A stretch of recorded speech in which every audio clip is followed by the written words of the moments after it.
योगी आदित्यनाथ के इंसाफ की वजह से राजू खान पूरी तरह से डर गया है और राजू खुद की जान बचाने के लिए वो सब बताने के लिए तैयार हो गया जिसकी तलाश और इंतजार पुलिस को लंबे वक्त से थी। राजू खान और मोहित खान दोनों को एक ही जेल में रखा गया है और पूछताछ के दौरान राजू खान ने चौंका देने वाले खुलासे किए।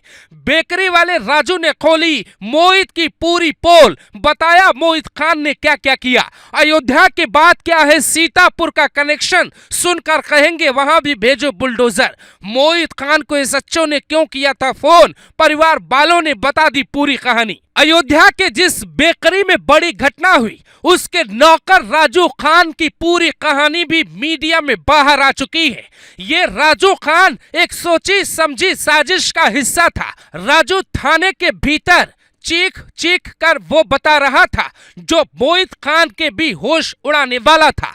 उससे जब पुलिस ने पूछा कि बताओ पूरा मामला क्या है, तुमने क्या क्या किया, उस लड़की को कब से जानते हो, तुम्हारे प्यार की क्या कहानी है, पुलिस ने जब उसे बताया कि यूपी पुलिस कैसे ऑपरेशन लंगड़ा चलाती है, तब राजू का मुंह खुल जाता है। और राजू जब बोलना शुरू करता है तो कहता है साहब वो मुझे अच्छी लगती थी, कभी कभी हम हंसी मजाक कर लेते थे, लेकिन उस दिन जब वो मजदूरी करके लौट रही थी हमने उसका हाथ पकड़ लिया, उसके बाद उसे अंदर ले गया और फिर जो हुआ वो आप जानते हैं। ये कहानी मुझे नहीं पता कि मोहित चाचा ने मुझे भेजा था उसे बुलाने के लिए, बल्कि मोहित चाचा ने पिछले 2 महीनों में कई बार मुझे उसे बुलाने के लिए कहा था।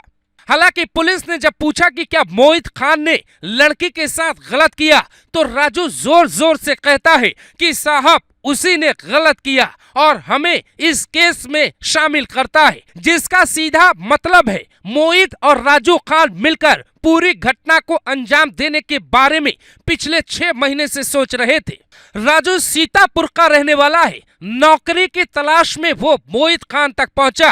मोहित ने अपनी बेकरी में उसे नौकरी के लिए नहीं रखा बल्कि अपने एजेंडे को पूरा करने के लिए रखा। उसका पूरा नाम राजू खान है, लेकिन मोहित ने मोहल्ले में सिर्फ राजू बताया ताकि वो लोगों से बात कर सके और लोग उस पे भरोसा कर सके।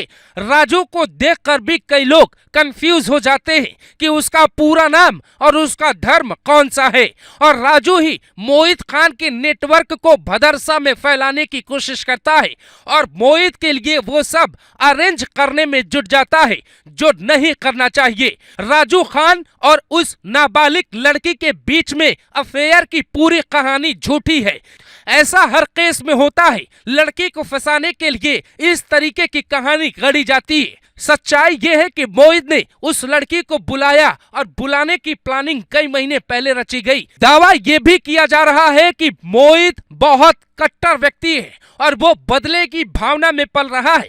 इसकी कहानी साल 2012 से जुड़ी है, जब उसे घटना के बाद जेल भेजा गया था। मोहित ये चाहता था कि वो कुछ भी करेगा बच जाएगा। चौकी उसके घर में है, पुलिस वाले उसके नौकर की तरह काम करते हैं और मोहित का कोई कुछ भी बिगाड़ नहीं पाएगा, क्योंकि समाजवादी पार्टी के सांसद अवधेश पासी और समाजवादी पार्टी सरकार में रहे मंत्री पवन पांडे ये सब उसके संरक्षण का हिस्सा थे और इसी वजह से मोहित ने वो सब किया जो नहीं करना चाहिए था। अब परिवार राजू का नाम लेकर अखिलेश यादव डीएनए टेस्ट की मांग करके समाजवादी पार्टी दूसरे केसों को दिखाकर मोहित को बचाना चाहते हैं। लेकिन सवाल ये है कि जिस पीड़िता को ही गलत बताने की कोशिश की जा रही है, क्या आप उसकी पूरी सच्चाई जानते हैं? पीड़िता के पिता की मौत पहले हो चुकी है, वो परिवार से गरीब है और उसकी मां मजदूरी करती है।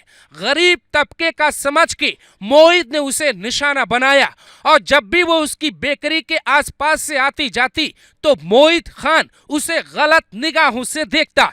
मीडिया रिपोर्ट में ये बात सामने आई कि मोहित ने उस लड़की पर कई बार कटाक्ष किए। हालांकि परिवार गरीब था और कानून से अनजान, तो वो परिवार किसी से मदद नहीं मांग पाया, मजदूरी करता और जिंदगी को जीता। लेकिन तभी नौकरी पे रखा जाता है राजू, जिसका पूरा नाम राजू खान था, लेकिन बताया नहीं जाता और राजू से कहा जाता है कि कैसे पूरी कहानी रचनी है।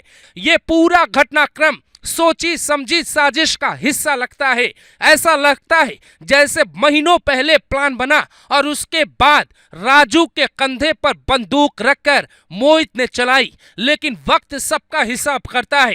किसी गरीब के साथ उसकी आर्थिक स्थिति क्या है ये जरूरी नहीं, लेकिन इस देश का लोकतंत्र, इस देश का कानून, इस देश में कई ऐसे नेता हैं जो ईमानदारी से भी काम करते हैं और उन्हीं में से एक निकले योगी आदित्यनाथ। उनके पास जैसे ही सूचना मिली पूरी रिपोर्ट उनकी टेबल पे रखी गई। वैसे ही मोहित की जिंदगी की कहानी धीरे धीरे खत्म होने लगी। अब मिट्टी में मिलाने का वक्त आ गया है और मोहित की कहानी सुनने का वक्त निकल चुका है। मोहित जैसे लोगों के साथ खड़े हुए लोगों को भी सजा देने का वक्त आ गया है और उसके परिवार को सुनने के बजाय आप पीड़िता की वो बात सुनिए जिसमें उसने मोहित का नाम लिया है। ये मोहित और राजू खान दोनों ने एक बहुत बड़ी प्लानिंग को अंजाम दिया है और योगी आदित्यनाथ इस बार माफ करने के मूड में बिल्कुल भी दिखाई नहीं दे रहे।